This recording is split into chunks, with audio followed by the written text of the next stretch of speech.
It's about to be really hot in here.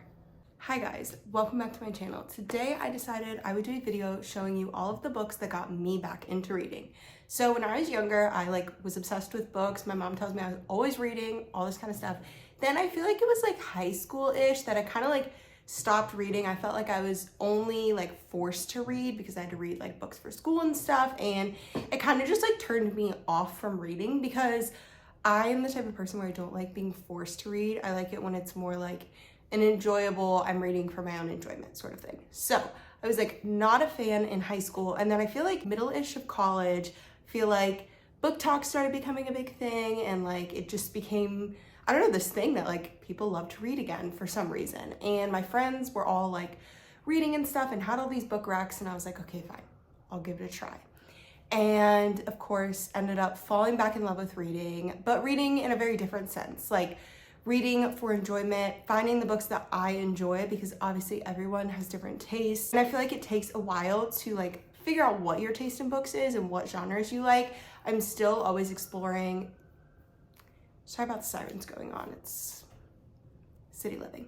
I feel I'm still exploring and still learning the books that I like. I'm always trying different genres. If you've been watching my channel, you know I recently started getting into thrillers. So I'm just been trying to discover my taste in reading. I feel I now have a pretty good sense of the types of books that I like. But I thought I would show you some of the books that got me back into reading that I fell in love with. Most of these books I literally sat and read in one sitting because I was so obsessed with them that I just needed to know what happened. So this is obviously the books that got me back into reading, but also some recommendations that if you are someone that wants to get into reading, these are the books I would recommend to you. A lot of them are very popular. If you are on Book Talk or anything, you've probably seen or heard of most of these books, but I feel they're popular and well known for a reason because they're good books. They're easy reads. If you know me, you know I typically read romance novels. Nonfiction is definitely not my thing unless it's a memoir, then sometimes I'm into it. And I've kind of gotten into literary fiction some literary fiction books I enjoy, some literary fiction books I'm just don't like it. But I feel I really enjoyed all of these books because they aren't hard to grasp like a literary fiction or nonfiction book may be. I'm gonna try and go in the order that I read them, or at least that I remember reading them, and just talk a little bit about them. So yeah, I feel I've been chatting way too much in this intro, so let's just get on into the video. So the first book, I actually remember reading this in high school, I'm pretty sure. I think I was maybe a senior in high school, and I read this book and I was oh, that's really good. I should start to read some more romance books. Read a few and then kind of fell off it again for a couple years. But this book I specifically remember because I just loved her writing so much. It's such a fun book. This is The Friend Zone by Abby Jimenez.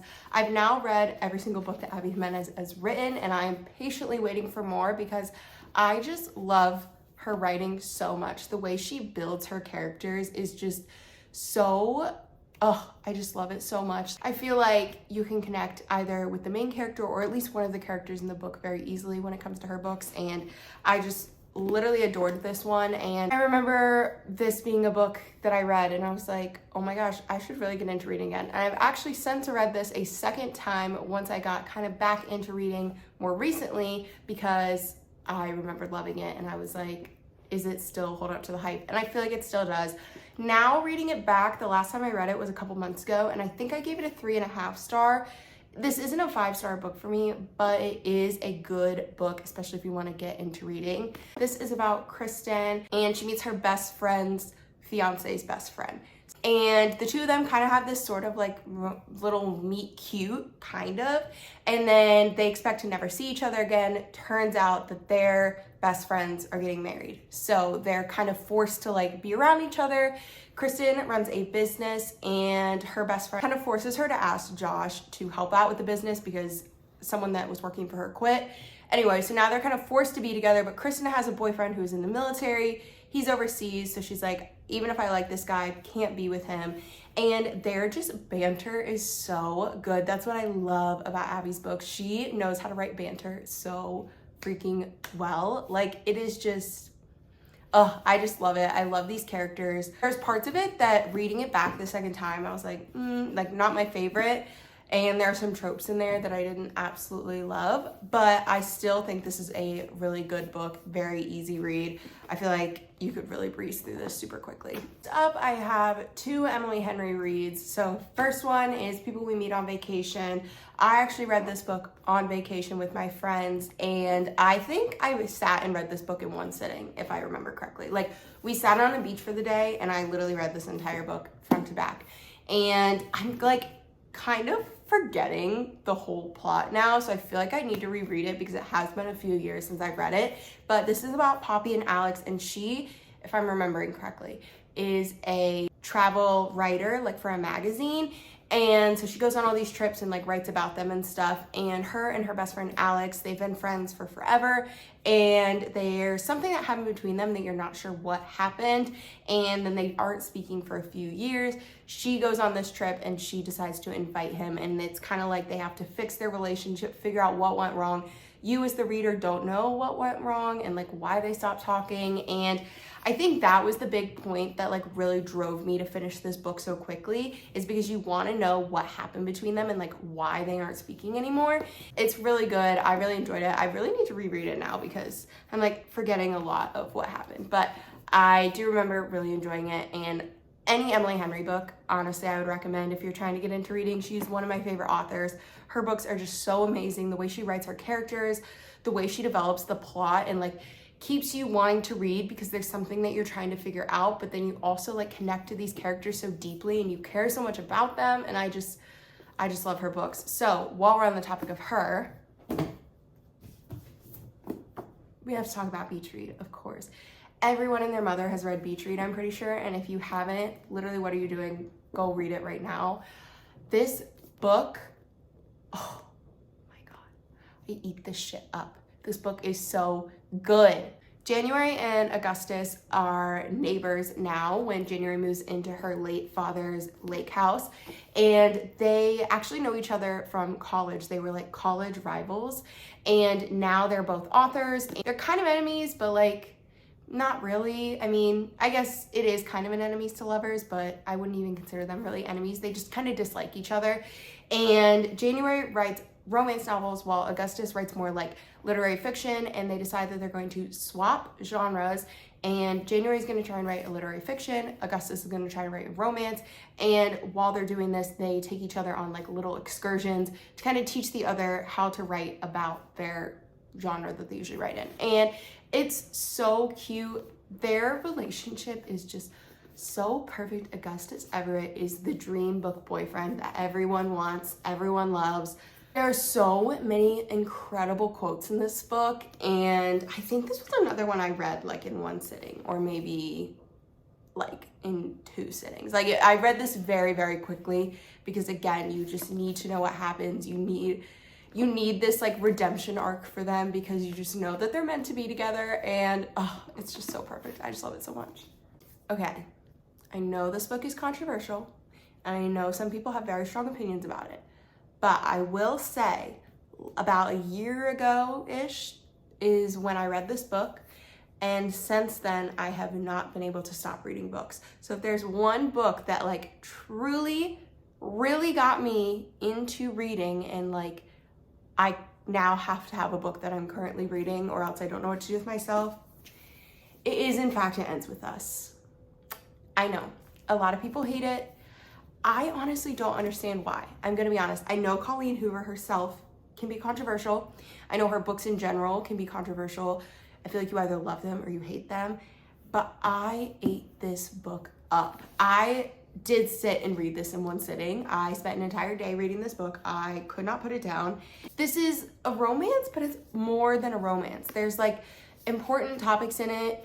Maybe check trigger warnings before reading it if you haven't read it yet, which I don't know how you haven't at this point, but there's just deeper topics that are touched on that's more than just a romance. This is about Lily and Ryle, and they meet and kind of start dating, but then you also get these flashbacks to Lily's childhood friend Atlas and kind of how they met and what happened with them and why they're now estranged and why they haven't spoken. And there are things that happened in Lily's childhood. She had a like tough childhood growing up that are now being reflected in her adult life. And it's kind of her discovering those things and discovering things about herself and like what she needs and what she's looking for in a partner. And it's a really beautiful story. I think, of course, it's one where kind of there's something that you know happened, but you're not sure what it is. So it's one of those that like keeps you hooked and keeps you wanting to read because you need to figure out what it is that happened between two characters that are no longer speaking anymore. And it's just a really good book. I highly, highly recommend it. Okay, next one, we're stepping away from romance. This is the only non-romance book I think I have, because romance is what really drew me in to start reading. I've now kind of expanded a little more into like mystery thrillers, some literary fictions, which this I would say falls more into the literary fiction category. There is like subplots of romance, but I wouldn't say like the main plot is of romance. So this is about the Riva siblings, more specifically Nina Riva. She's the oldest sibling, I think she's the oldest sibling. But basically her parents were famous. Her dad was like a famous singer, and she has 3 siblings. And this is kind of the story of just like their life, but it takes place all within one day. So they're throwing their like annual summer party at their house in Malibu, and you get the day laid out of the party and what's happening in the buildup and the things that are happening in each sibling's life. But then you also get flashbacks to their parents meeting and their parents falling in love, and that love story and how those relationships and their childhood is affecting their relationships now. It's a beautiful story about like familial relationships. So it's not necessarily about romantic relationships, it's more about familial, why can't I say that word? Familial relationships, and how things in your childhood you carry with you throughout your life. And it's just such a beautiful read. I fell in love with each and every one of the siblings. I like could connect with them in some way, and it's just so good. I am obsessed with Taylor Jenkins Reid's writing. Every time I say that I get so Taylor Jenkins Reid's writing. I would literally read anything that this woman writes, but even if you are someone that really only reads romance, I still think you should read this, because like I said, there is like some subplots of romance, but I still think you'll enjoy it because it is just a phenomenal, phenomenal book. Last book I have is a pretty popular book, but I feel like it's not as popular as her other books. So this is Love on the Brain by Ali Hazelwood. So you've probably heard of The Love Hypothesis by her, which I think came out before this one, and I feel like it is her most popular book probably, and everyone I know has given it 5 stars. I read it and I did really enjoy it, but I definitely liked Love on the Brain more. I don't know if anybody else feels that way, but that's how I feel. I loved this book so much. So this is about Bee and Levi, and they are put on this project together at NASA. They're both scientists, and they were kind of grad school enemies, very much disliked each other, and now they're forced to work together on this project. So of course there is forced proximity, there's kind of the forbiddenness of like a workplace romance, and it's just a really fun read. There is a lot of like sciencey-ness to it, which kind of went over my head, but I feel like it's easy to get through, and I feel like it doesn't distract too much from like what the main like romance plot is. And I just feel like this is an easy read. The way Ali Hazelwood writes is just so fun. I feel like I literally was giggling at this book. Like Bee, the main character, is funny, and like things that she says, and Levi seems like literally the most perfect man ever. I feel like I say that about so many book boyfriends, but like, oh, I just love him so much. But yeah, I don't know why I liked Love on the Brain more than Love Hypothesis. I mean, thinking back now, I feel like they were both really good, but there was just something about Love on the Brain, and maybe because it is a book that got me more into reading, I feel like that it's one that I like have more of almost a connection to, I guess, like a book that I associate more with like, oh my God, I'm obsessed with this because it got me obsessed with reading, and like one of the first books I remember reading that I like really, really loved. So if you have not read either book, but more specifically Love on the Brain, I would definitely recommend reading it.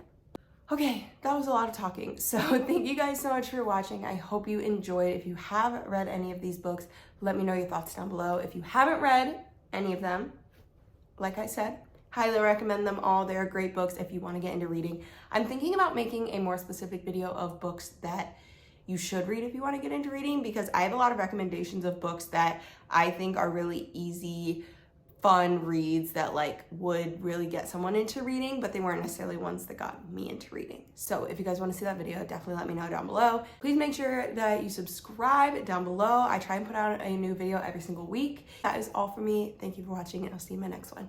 Bye.